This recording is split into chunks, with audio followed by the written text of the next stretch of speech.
Hello, my name is Glenn Rickey, and I'm an international research fellow from the U.S. working with the ethnology collection in the Landesmuseum Natur und Mensch Oldenburg. And I'm here to talk about the familiar and foreign of belief systems across cultures, specifically belief in the supernatural. The supernatural being not part of the natural world, so religion falls into this category as well as good luck charms, ghosts, and other beliefs without scientific evidence. If there was verifiable evidence for the supernatural, it would cease to be supernatural and be part of the natural world. I'm going to take a little time to talk about my areas of research since most people are curious as to why an archaeologist is working with an ethnology collection.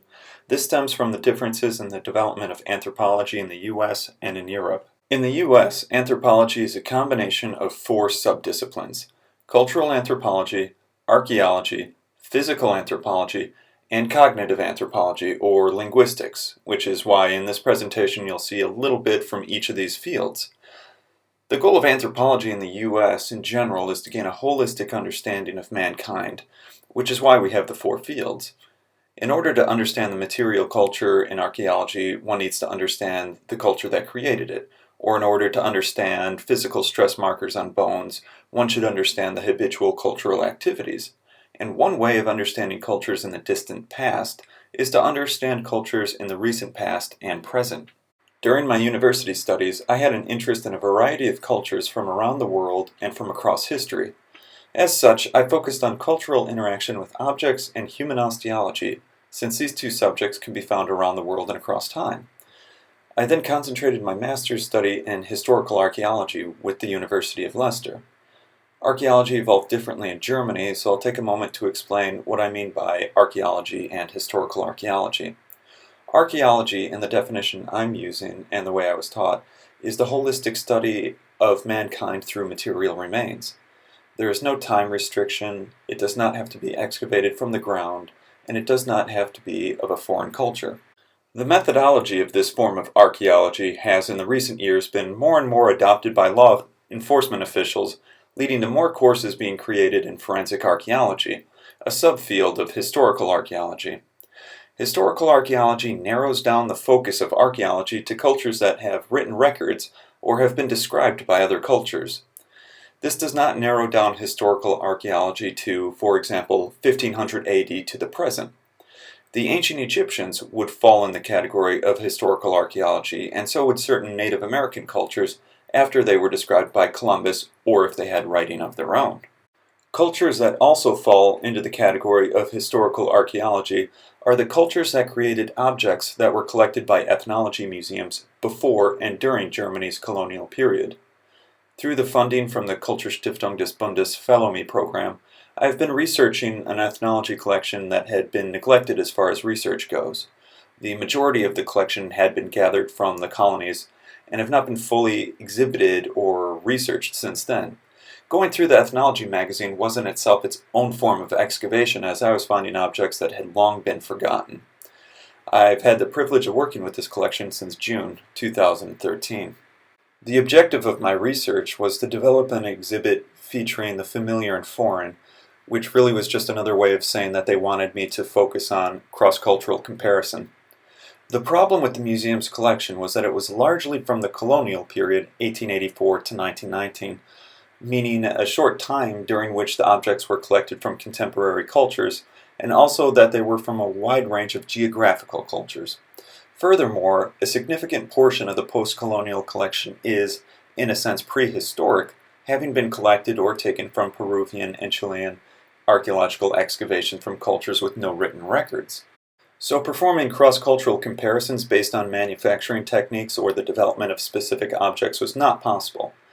I instead decided to focus on the one factor that all of these cultures had in common despite geographical distance and time, which is that they were all made by humans. Humans and their habits can more broadly be compared across cultures, and I focused on human universals, specifically the belief in the supernatural, since this universal seemed to be linked with the majority of cultural material, whether it was the ancient Nazca of Peru or the Maasai of East Africa, who interacted with the German colonizers. The belief in the supernatural was linked to creation mythology, rites of passage, offerings or sacrifice, imagery, in particular anthropomorphic figures, food preferences/sharing, manipulation of the body or self, and beliefs about death. Throughout history, cultures have had some belief in the supernatural, largely in the form of one or more god figures. Comparisons of these belief systems reveal similarities and differences in how the supernatural, or religion, whichever term you prefer, function within cultures. This is why the theme that my exhibit Eigenen Fremden Glaubenswelten explored. When discussing universal topics and themes regarding religion or belief in the supernatural, people almost always ask, why? Why is religion or belief in the supernatural linked with rites of passage or with explaining the known world? Why do so many cultures believe in supernatural gods or God? Some visitors have ideas about why there are certain universals regarding the supernatural, and usually they involve New Age or alternative theories. I've put theories in quotes because in the scientific sense these are not theories, but merely statements that are untestable or unsupported by facts. I'll give you one relevant example that will come up again later. The pyramids of Egypt, linked with death beliefs and practices, all of which revolve around beliefs in the supernatural, have been linked in New Age subculture as being evidence of alien intervention. The New Age visitor typically repeats statements from Eric von Daniken or Graham Hancock, who are both authors and not scientists, about the pyramids being older than archaeologists say, or alignment with the stars, or there are pyramids around the world, therefore common sources, or architects, and so on. In this instance, the visitor has taken it upon themselves to answer the why question. Why are beliefs in the supernatural transcultural or universal? Because of an external influence, aliens. Why aliens and not gods? Because the secular Western world values the natural world more than the supernatural. Therefore, aliens being physical are more likely than angels. In general, this is an adaptation of a supernatural belief system to fit a secular culture. But before getting into this subculture in the 21st century, I would like to talk briefly about why belief in the supernatural is universal among mankind, a topic that, due to a number of restrictions, couldn't fit into the Eigenen Fremd exhibit. In short, belief in the supernatural is a universal in mankind because it is a biological byproduct of mankind's evolution. This proposal is based largely off of the work of psychologist Dr. J. Anderson Thompson Jr. and focuses on the heritability of traits in our species. Through evolution of the brain, elements that helped our social survival also primed the brain to believe in the supernatural. Basically, it proposes that the social survival adaptations that mankind made and the changes through natural selection that changed how the brain works allowed the belief in the supernatural as a byproduct of social survival adaptations. As you may have guessed, this explanation doesn't exactly sound as sexy or appealing as aliens did it, nor is it something that is easy to understand. So why do people across cultures and across time believe in supernatural beings and events? To understand why, we need to begin with mankind's early history and the development of his brain. Some of the earliest evidence for belief in the supernatural goes back to the emergence of Homo sapiens 200,000 years ago. These early ancestors of ours left behind evidence of symbolic activities and systems of long-distance trade, both of which rely on the ability of communication. Homo sapiens also developed a brain with a different frontal region, the region of the brain that evolved and developed to let us function in social environments. What spurred the development of this was that in order for Homo sapiens to physically survive, they needed to socially survive. This is particularly important considering that 70 to 100,000 years ago, a climate shift reduced the population of Homo sapiens to possibly as few as 600 individuals. So the ability for people to work and live together was a major evolutionary advantage, and from these 600 individuals come the rest of human society.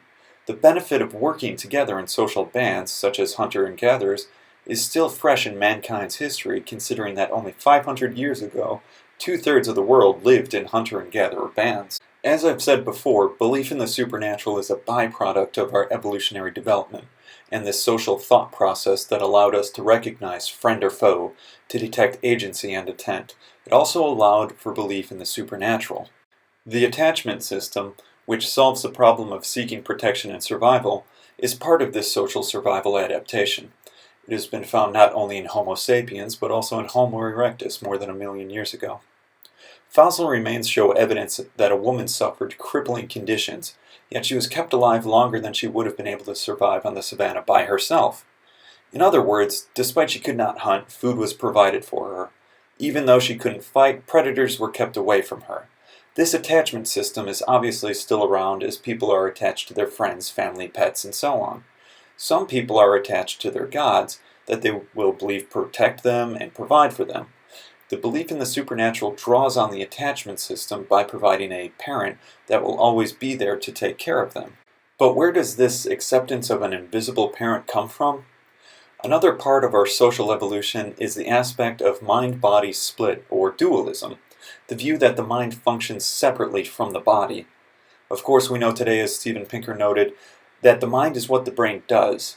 This aspect of the brain is contained within the medial frontal area and allows us to reflect on abstract notions such as people's minds and intentions, or other non-physical attributes. The lateral aspect of the brain is where we recognize visible things such as bodies and movements, and more importantly, things that shouldn't be moving.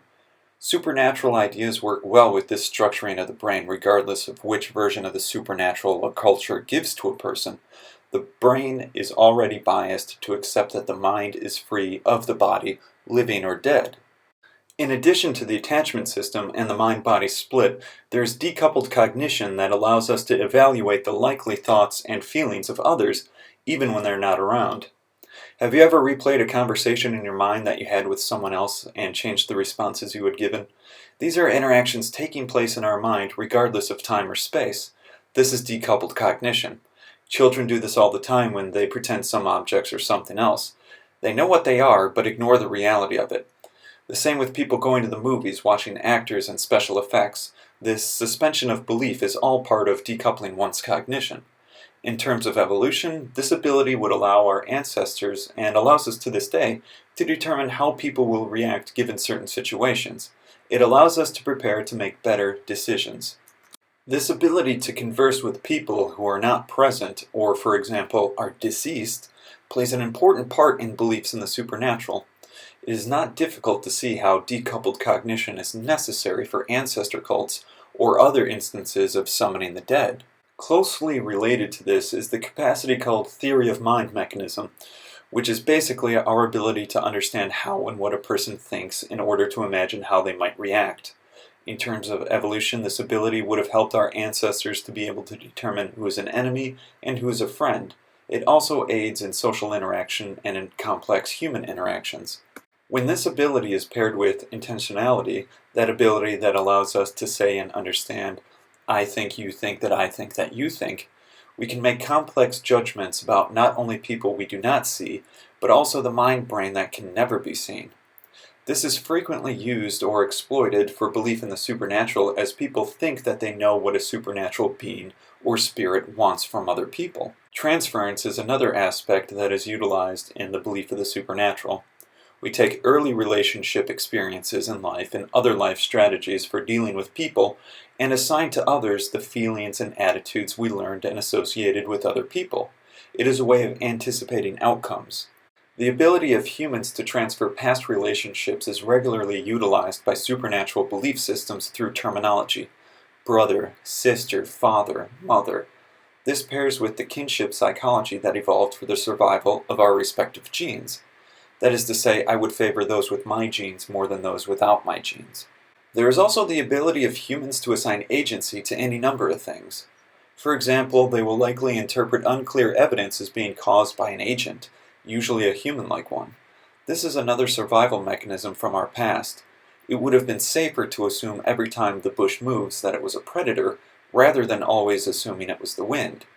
In this case, she assumed that it was the wind, she was wrong, and she can no longer contribute to the gene pool.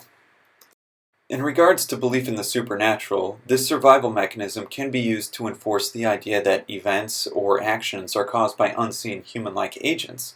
The ability to assign human-like agency to unclear events, coupled with our mind-body split, decoupled cognition, and theory of mind mechanisms, all of which have developed as evolutionary survival mechanisms, allow for humans to easily make supernatural associations with the natural world. Attachment and transference furthermore allow for humans to make these supernatural events personal. We are also prone to overread determination in events. We read purpose in everyday life. It rained today because I forgot my umbrella, for example. Children also read the world in terms of purpose, and adults too also see the world in terms of purpose. This idea that everything happens for a reason makes concepts such as evolution difficult for some people to grasp. Overreading determination and assigning agency is frequently found in belief systems in the supernatural, most commonly seeing the work of a deity or spirit in natural disasters, such as floods, lightning, storms, and so on. Of course, believing that something happened because the ancestor spirit made it happen is one thing, and may seem counterintuitive given the evidence around us. But the mind has a way of filling in the blanks to create a picture in our heads that is not there. We take the evidence of the world around us and how we understand it to create minimally counterintuitive supernatural beliefs.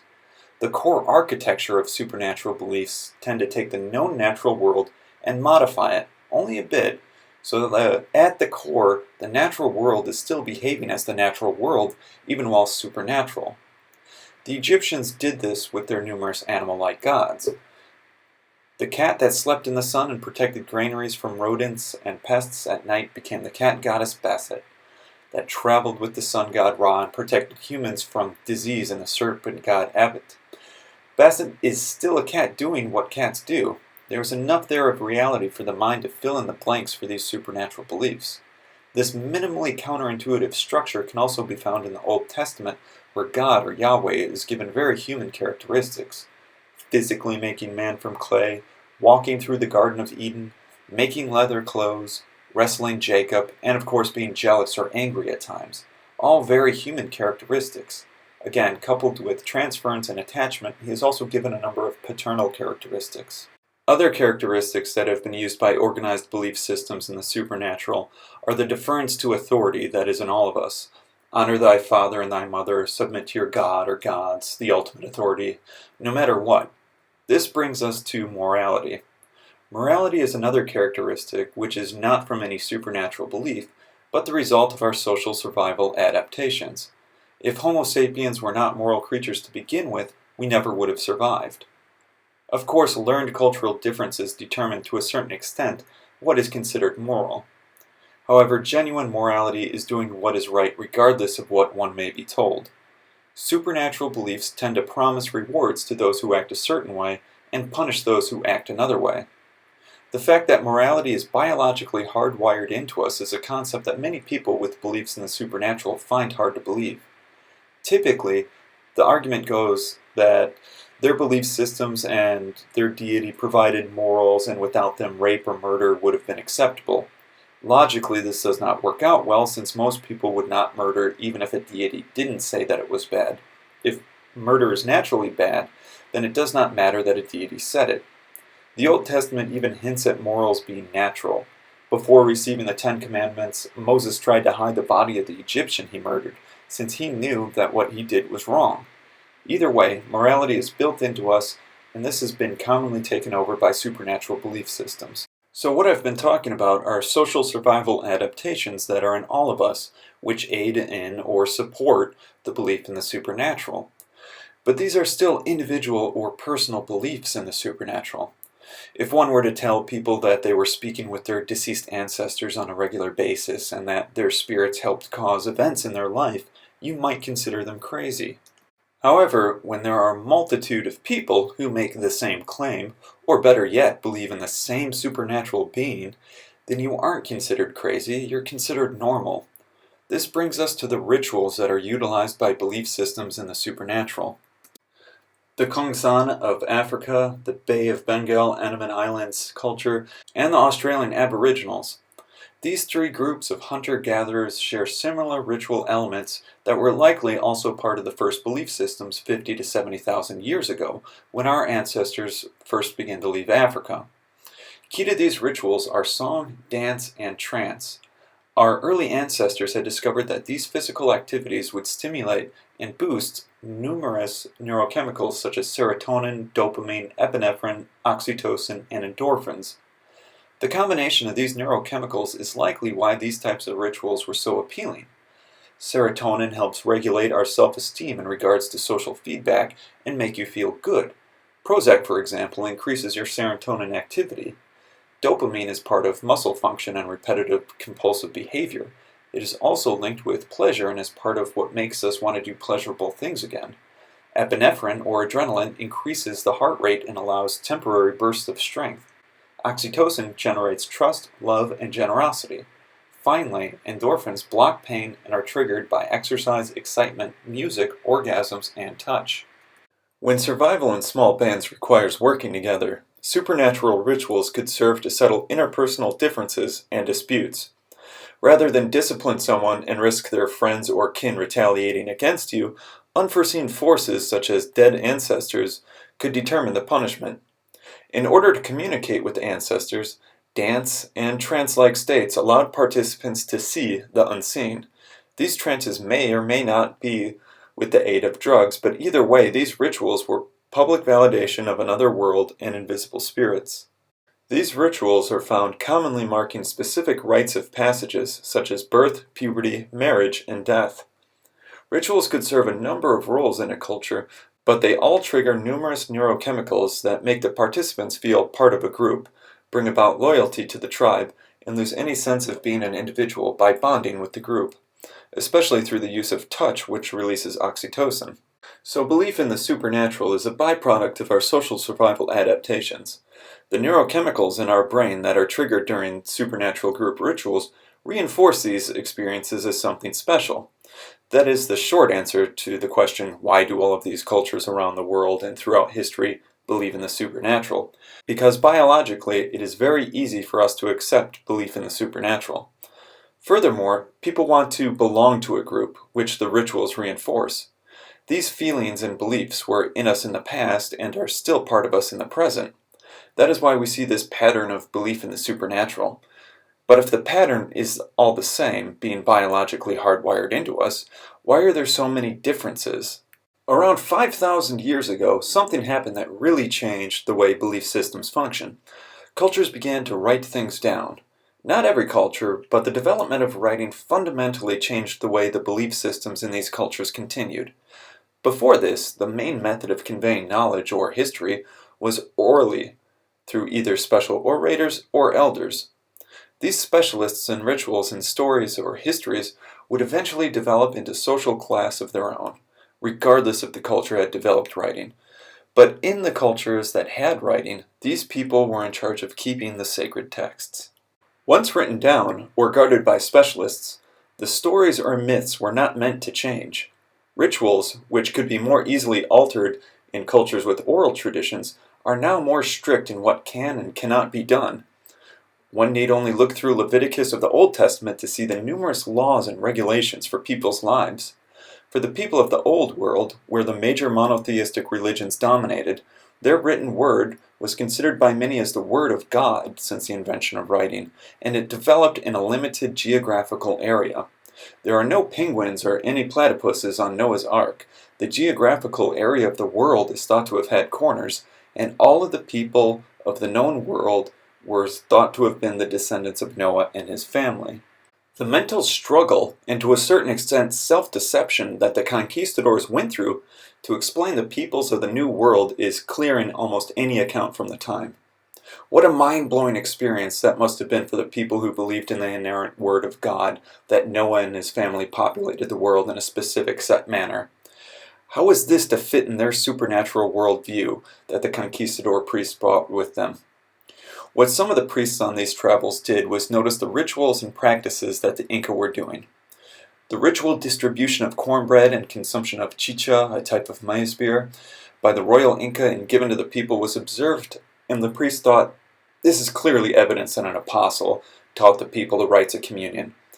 Others that this was a lost tribe of Israel, or still yet in other cases that these were survivors of Atlantis who learned the pseudo-communion practices from the devil. Of course, ritual eating and drinking at a communal feast is something that is found around the world and across time, with some of the earliest evidence for communal feasting taking place near megalithic tombs. So we know that feasting and death rituals were closely linked from an early period in mankind's history. Over time, the presence of new people and the inconsistency of the Bible faded, and the inerrancy of the Bible remained, while the people of the New World were just accepted as having been in the Bible somewhere. Basically, life continued and people adapted. I've only glazed over the experiences of the conquistadors because they had a written record. Unfortunately, the Inca lacked this ability, so how they were dealing with the introduction of the foreigner within their cosmological system is not really well understood. There's an interesting phenomena, however, that took place more recently in Oceania, when the small isolated cultures of various islands began encountering trade networks and advanced technology, and later the airfields and military during World War II. These are commonly referred to as cargo cults. These cults tend to be discussed in political or economic terms, such as they form from uneven relationships between wants and means, or limited technology for improvement of living conditions, lack of natural resources, and so on. This is largely based on the idea that the only way to satisfy a cargo cult was with more cargo. Now, this seems a strange idea, at least to myself, since history is full of belief systems that ask a supernatural deity for rewards and are left wanting. Nonetheless, cargo cults began developing in various cultures across Oceania, beginning with the ships of traders. With the spread of information and the exchange of ideas and maybe some new goods, coupled with a belief system in the supernatural that allows for new ideas to be introduced, these cultures could create, essentially, a new system of belief.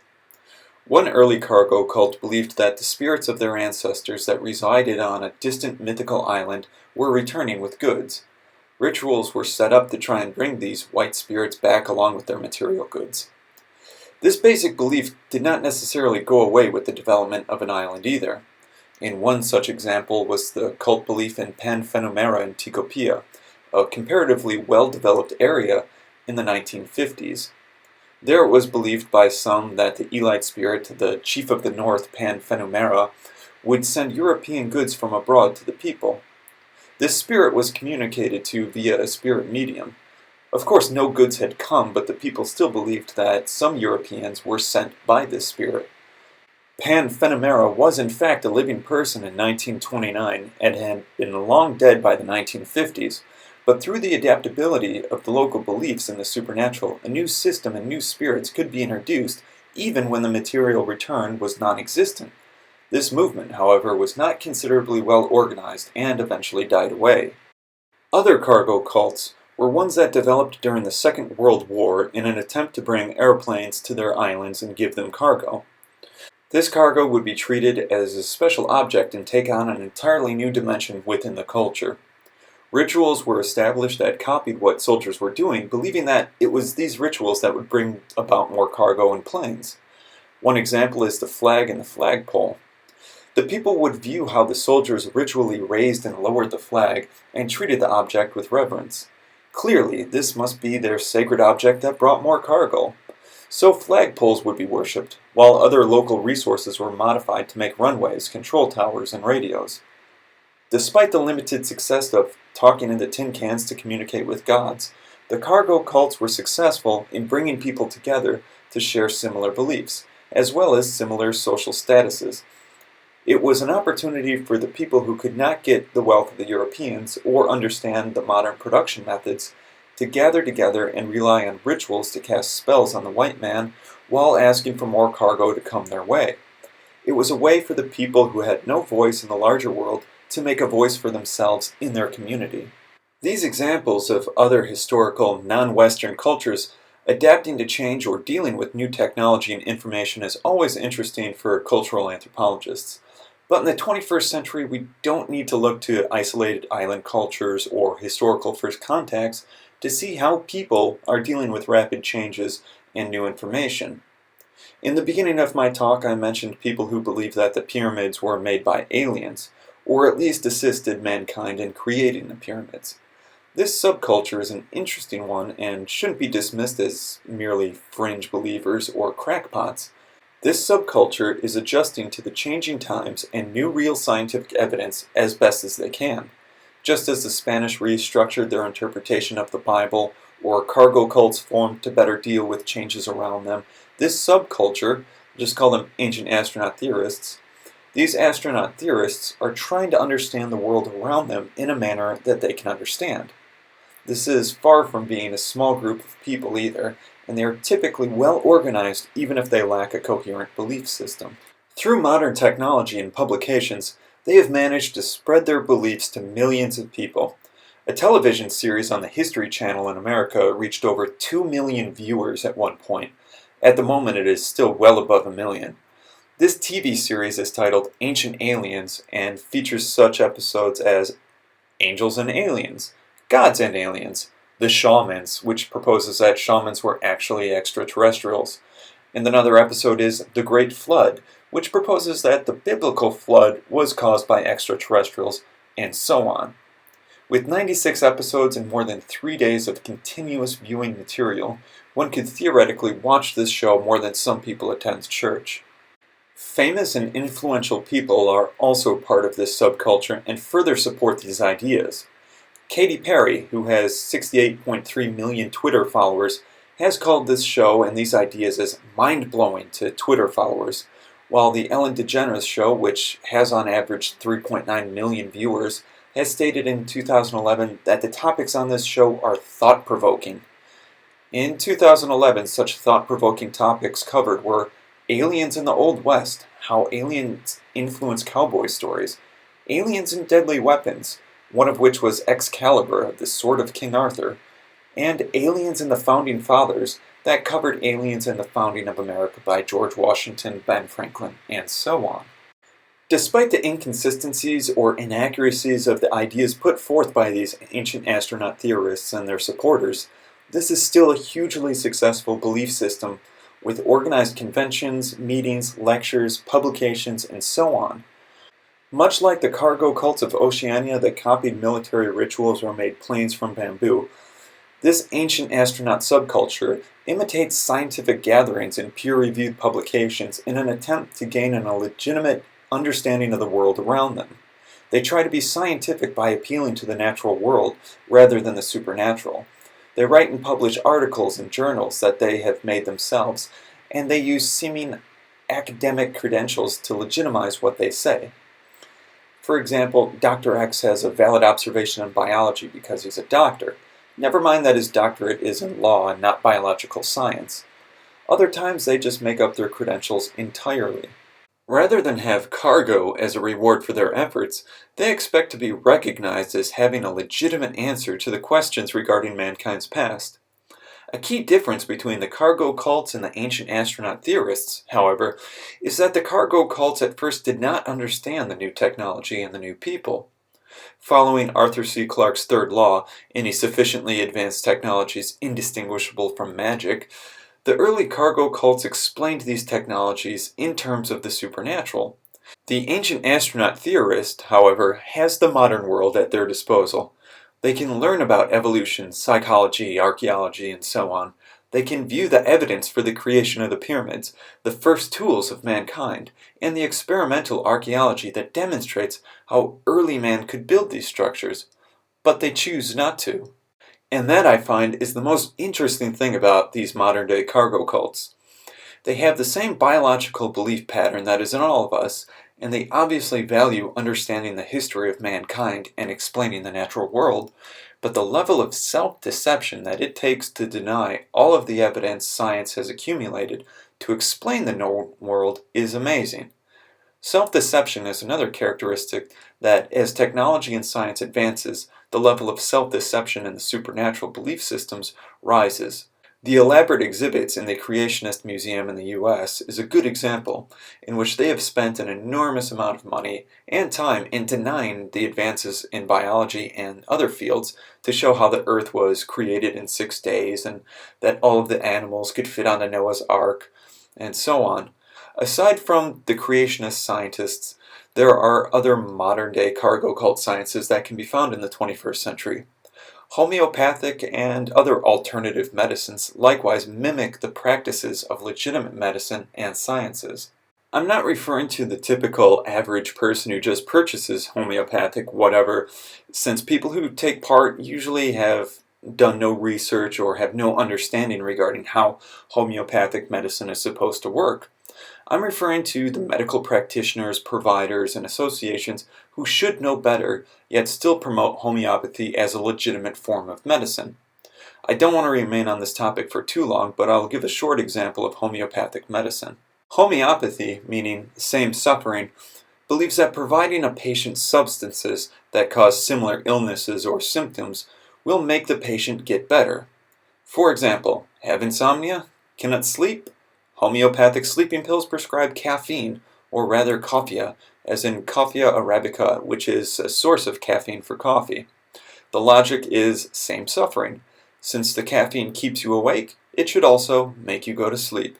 Of course, this really doesn't matter since homeopathy also believes, without evidence, that the more you dilute something with water, the more powerful it gets. Sleeping pills tend to be of 6C dilution, meaning it was diluted 6 times. Each time involves taking 1 part medicine and 99 parts water. Again, this is done 6 times with the belief that it makes the water medicine more powerful. This can be done up to 30 times, or 30C, which they believe makes it more potent. To give you an idea of how diluted 6C is, the poison arsenic at 4C dilution, which according to homeopathy is a lesser potency, is actually safe to drink. So I've given some examples of people who have beliefs that are thought to be secular or of the natural world, but are nonetheless supported with as much solid evidence as other cultures' belief in the supernatural. This pattern of belief fits well with the development of the human brain and makes it easy for us to accept ideas without evidence, especially when the ideas are minimally counterintuitive.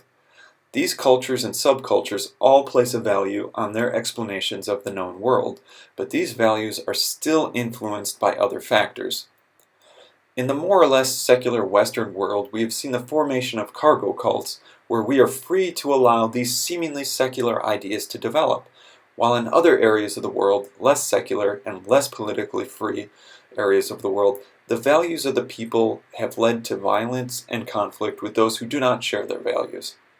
Nevertheless, the patterns of these belief systems remain the same, exploiting minds that are primed to believe in the supernatural and group rituals, while the values they hold are still at their core the answers and explanations of the worlds around them, the same type of values that are found throughout the history of mankind and his belief in the supernatural. So I hope this gives you an idea of why cultures have developed supernatural beliefs and how they work with the mind. I didn't talk too specifically about individual cultural practices, but just about broad cultural role and why the rituals are appealing so that you can apply this to cultures that you know, especially your own. Thanks for taking the time to listen. And feel free to leave any comments or questions in the comments section below. Again, thanks for listening.